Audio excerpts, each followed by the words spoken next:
Bonjour les amis, des nouvelles de mon moteur. Vous vous doutez bien que si vous n'avez pas encore vu et entendu sur une vidéo ronronner cette mécanique, c'est que ça n'a pas eu lieu. Voilà, les nouvelles ne sont pas bonnes. Alors, il a démarré grâce à un subterfuge, à un artifice, à l'adjonction d'un produit, de l'éther, du Star Pilot. Il a tourné pendant une quinzaine, une vingtaine de secondes, très bien d'ailleurs, il a très bien tourné, sans aucun bruit de culbuteur ni de soupape, voilà, mais par lui-même, par sa propre alimentation, il ne veut rien savoir, voilà.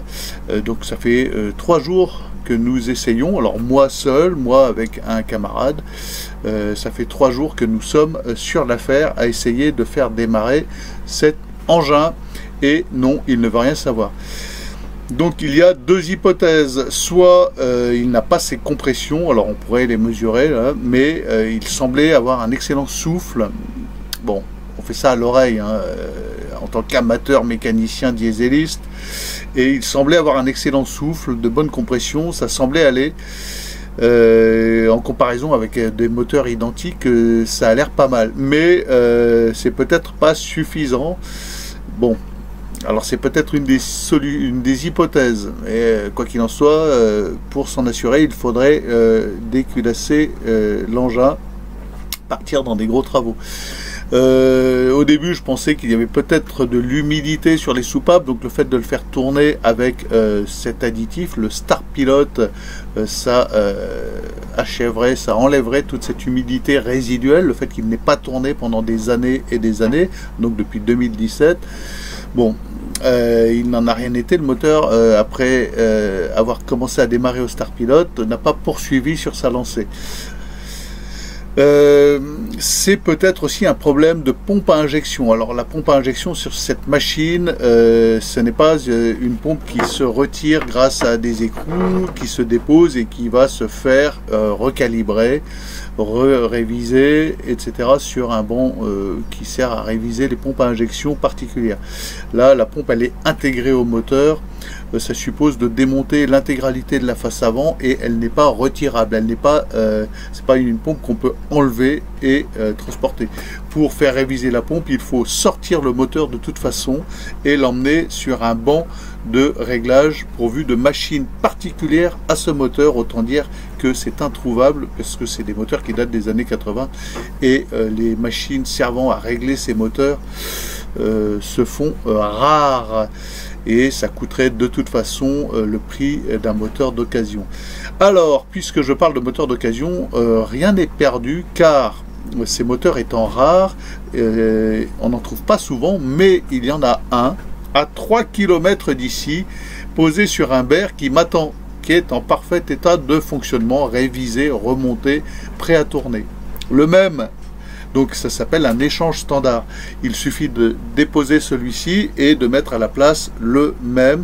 Donc il n'y a pas besoin de refaire de la fibre pour bouger les cylindres blocs. Ce sont les mêmes emplacements, les mêmes empattements, les mêmes moteurs. Il n'y a pas besoin de changer les longueurs d'échappement, les longueurs d'arrivée de gasoil. Tout correspond. Et y compris le tableau de contrôle, il suffit de rebrancher le tableau de contrôle qui est monté là, il n'y a même pas besoin de démonter le tableau de contrôle, et l'inverseur, tout correspond, voilà. Et donc, il est là, il m'attend. Alors, ça pose 2-3 petits problèmes, ça serait si simple. Alors, évidemment, ça aurait été plus simple que la bonne providence nous accorde un bon redémarrage, mais comme on dit, si ça s'est pas fait là, c'est que ça devait pas se faire. Bon. Et ça va se faire autrement, et faut pas que ce soit trop simple non plus, parce que autrement les marins, on irait tous en mer, la fleur au fusil. Voilà, faut quand même qu'on en... Non, j'allais dire un gros mot, bon, je vais le dire quand même, qu'on en chie un peu avant de pouvoir goûter au plaisir du vomi sur la mer. Bon, je plaisante, hein, mais pas trop, parce que ça arrive. Donc, en plus, il se trouve que le vendeur, le propriétaire de ce moteur en question, est un garçon très sympathique qui serait éventuellement disposé à faire un troc avec moi, qui n'est pas une thune, hein, vous me connaissez, je vends tellement de livres grâce à ma chaîne YouTube que je déborde sous l'argent. Bon, voilà, il serait disposé à faire un troc. Alors, un troc de ce moteur contre une machine que j'ai en ma possession avec laquelle je n'ai dont je me sers plus, en gros une moto, une grosse moto, ma moto d'avant, voilà, je m'en sers plus, elle est sous une bâche dans un garage, autant qu'elle serve, elle est belle, elle n'a pas tourné depuis 1 an et demi, 2 ans, bon, la dernière fois qu'elle a tourné, elle tournait comme une horloge, et donc lui, bah, ça l'intéresse. Ah, voilà, il faut que j'aille chercher ma moto en Auvergne, il faut que je la ramène et on fait un échange en bonne et due forme, un moteur marin contre ma moto. Enfin voilà, ça me fera 2 moteurs marins. Bon, je relance l'appel, je l'ai fait une fois par vidéo, ça n'avait pas donné grand chose, je vous avais peut-être pris un peu au dépourvu, j'avais pas non plus besoin qu'on vienne me chercher en Auvergne, et c'était vraiment histoire de faire connaissance, d'aller bouffer des huîtres ensemble, de vous faire découvrir mon univers, le bateau, etc., puis de partager des bons moments de complotisme en bagnole pendant 500 km, de casser du sucre sur les écolo walk vegan, et plus, voilà, enfin de s'amuser un peu à leurs dépens, hein, et puis bah, de confronter notre vision catholique aussi, ça peut être intéressant, c'est surtout ça. Bon, et ben je relance l'appel, y a-t-il un internaute abonné qui se sentirait de venir me chercher à Gujan avec un trafic ou un master, parce qu'il faut que la moto elle rentre dedans, c'est une grosse moto, elle est très longue, elle a une bulle en plus, enfin un pare-brise, donc voilà, je pense que taille jumpy ça serait trop petit, ça ne pourrait pas fermer les portes, donc il faudrait, je pense, au moins un trafic ou au moins un master ou un jumpy rallongé, enfin bon, équivalent, hein. Il y a d'autres marques, il y a Fiat, il y a Peugeot, enfin j'en sais rien, voilà. Donc bah, s'il y en a un qui est intéressé à venir manger des huîtres, on part chercher une moto, ou qui a une voiture, une boule et un plateau. Alors, je vous le dis tout de suite, s'il n'y a personne, c'est pas très grave, parce que ici, je pourrais avoir ce qu'il faut avec des amis, mais c'est des amis qui deviennent un peu âgés, et voilà, bon, qui sont disposés, ils sont intéressés par l'affaire aussi, donc bon, mais si l'un de mes abonnés se sent à le faire, ça serait vachement sympa.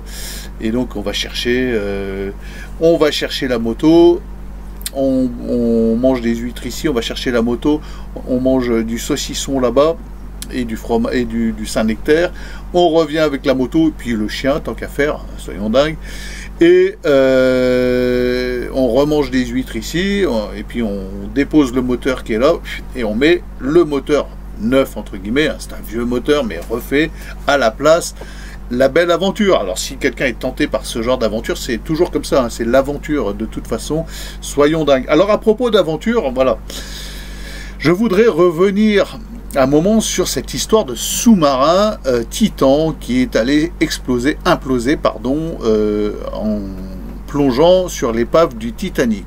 Voilà.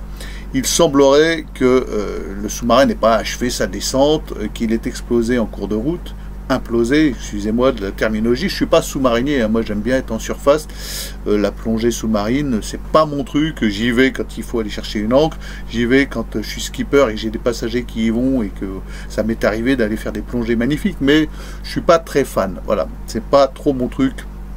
Moi j'aime bien être en surface et voir l'horizon. Bon, peu importe, pendant 15 jours, déjà ça a servi aux médias à parler, à dévier la conversation de sujets importants, la crise, etc. Et à nous parler de trucs, de faits divers, parce que ça relève du fait divers. Mais pendant 15 jours, cette pauvre compagnie du Titan s'est fait massacrer par les médias, par les commentaires, par tout le monde. Tout le monde se sent autorisé à casser du sucre sur ces gens, et je trouve ça lamentable. Excusez-moi de prendre le contre-pied de la clameur publique. Voilà, j'ai écrit moi dans un bouquin qui s'appelle Plus loin c'est encore l'horizon, que je vous invite à retrouver. Vous le retrouverez sur le blog la carte postale littéraire.unblog.fr, le lien est dans la description. D'ailleurs le lien pour me contacter est dans la description. J'ai parlé de l'aventure, et moi je me sens prêt à ce genre d'aventure. Je trouve que c'est de cette manière que des gens complètement professeurs tournesol, des inventeurs, sont allés sur la Lune. On se comprend, enfin, sont allés dans l'espace, iront peut-être un jour dans les étoiles, enfin, bon, sont allés à travers les océans pour la première fois, en inventant des astrolabes, des bateaux qui coulaient à moitié, bouffés par les tarés, en perfectionnant la nourriture, en mourant du palu, et vous allez voir les expéditions à travers la planète se terminer. Il y avait souvent des morts, voilà, la Pérouse par exemple, et son équipage. C'était des expériences, des expéditions périlleuses, et les gens partaient au péril de leur vie pour ce genre de découverte. Et moi je considère que ce grain de folie avec des gens capables de rentrer dans un espèce de caisson soi-disant étanche et capable de descendre, il l'avait déjà fait en plus, il était déjà descendu à ses profondeurs, mais là ça a été la fois de trop, il devait être fatigué, il devait y avoir des fissures dans le métal, etc. Ça les experts le diront, mais je n'accepte pas que des gens qui sont le cul dans leur fauteuil à regarder des vidéos YouTube en permanence, qui n'ont jamais fait une seconde d'aventure, pour qui tout doit être normé, aseptisé, assuré dès qu'ils sortent de chez eux, qui n'ont plus une seconde cet esprit d'aventure au point de sortir masqués quand on leur ordonne d'aller se faire piquer 4 fois sur injonction d'un véran, puissent critiquer des aventuriers de ce calibre. Voilà, c'est inacceptable. C'est inacceptable. Ça veut dire que l'humanité est morte dans son esprit. Elle est morte dans son esprit. Moi, je lui tire mon chapeau aux gars du Titan, à cette entreprise, à ces gens qui ont payé peut-être cher. Moi, j'aurais pas pu, évidemment. Hein, c'est pas avec mon blablacar et mes quelques moyens que je vais aller m'offrir des voyages de la sorte, ni même aller dans l'espace. Mais si vous croyez que les aventures spatiales sont autre chose que de la bidouille et que c'est certifié, hein, tout doit être certifié par des organismes, mais vous croyez qu'ils sont compétents, les organismes qui vont venir vous certifier? Moi je vois venir des experts de vente de bateaux, mais c'est 1 semaine de formation pour être expert pour vendre des bateaux, ou 15 jours. Bon, peut-être qu'ils ont poussé à 3 mois de formation, mais c'est des branquignoles les mecs, ils ont navigué 3 fois et ils vont vous certifier votre bateau.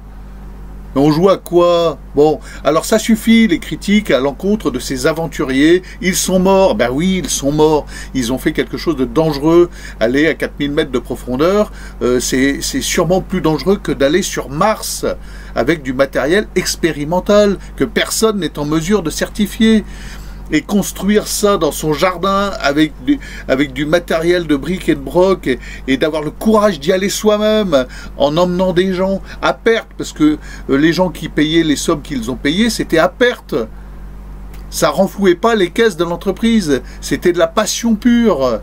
Alors arrêtez de cracher sur ça, arrêtez de cracher sur ces aventuriers, arrêtez de vomir votre incompétence, votre incapacité à sortir de chez vous sur ce gars qui a eu le courage de vivre, d'aller au bout de ses projets, au bout de ses rêves et de son aventure, et de se dire moi je vais construire un sous-marin, un bathyscaphe pour aller à 4000 mètres de fond, et j'y suis allé avec, et puis en plus j'ai emmené des gens, j'ai fait rêver des gens, je les ai emmenés en plus sur l'épave mythique du Titanic. Bon, peu importe où il irait, mais où il serait allé, mais je trouve ça extraordinaire, parce que ça c'est le reste d'humanité qui est en nous. Et moi, tous les glandus qui sont là, vous allez voir, regardez la moindre vidéo traitant du sujet, ce ne sont que, ouais, c'est n'importe quoi, son sous-marin, tuyau de poêle, et des ricanements de crétins, parce que ça, ce qu'il a fait là, c'est de l'aventure, et c'est de la pure aventure. Bon. Et pendant ce temps, vous êtes tous là à vouloir envoyer des armes à l'Ukraine, et vous avez vu ces vidéos de tous ces militaires, on les voit filmés par un drone. Putain, je suis tombé là-dessus. On voit des pauvres jeunes qui ont l'âge de mon fils, qui se font exploser en direct par des mines. Et vous êtes encore là à vouloir envoyer des flingues en Ukraine parce que le méchant Poutine.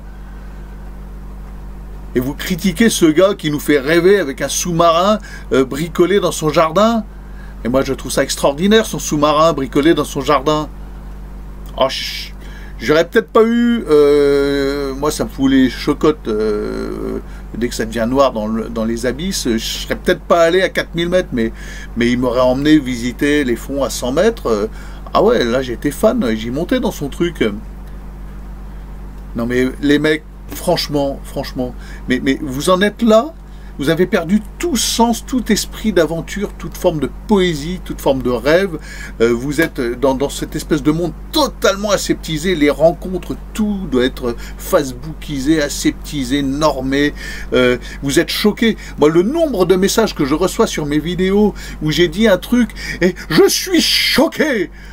Mais ça suffit. T'es choqué? T'es choqué par ce que je dis? Et alors? Tes pauvres oreilles, elles saignent, tu pleures parce que c'est complotiste, c'est fasciste, c'est très méchant, puis ah oui, alors c'est incorrect, gna gna gna, tu peux pas nous dire ça, mais c'est quoi ce monde? Mais on va où? Bon allez, j'arrête mon coup de gueule, je voulais vous parler de mon moteur, et puis faire une petite parenthèse sur cette histoire de sous-marin, et bravo à ce type-là, et paix à son âme, et paix à l'âme de son équipage, et je trouve que c'était vachement couillu, et puis bah oui, c'était pas aux normes, c'était pas certifié par des PNQ qui ont fait 1 mois de formation pour certifier des trucs, et ça suffit. Ça suffit. Comment on a inventé la voiture, comment on a inventé la fusée, comment on a inventé le bateau qui coule pas, comment on a réussi à traverser les océans. Bon, vous croyez que c'était pas dangereux? Vous croyez que ça en valait pas la peine? Ah ouais, mais là, les sous-marins, on s'y connaît assez pour faire des sous-marins qui coulent pas. Mais le gars, il a fait ça avec ses propres moyens, comme un passionné. Il n'avait pas 100 millions d'euros à mettre dans un sous-marin nucléaire. Il n'avait pas... il a fait ça avec un tube expérimental. Et il a montré que c'était possible. Et c'était possible. Bon.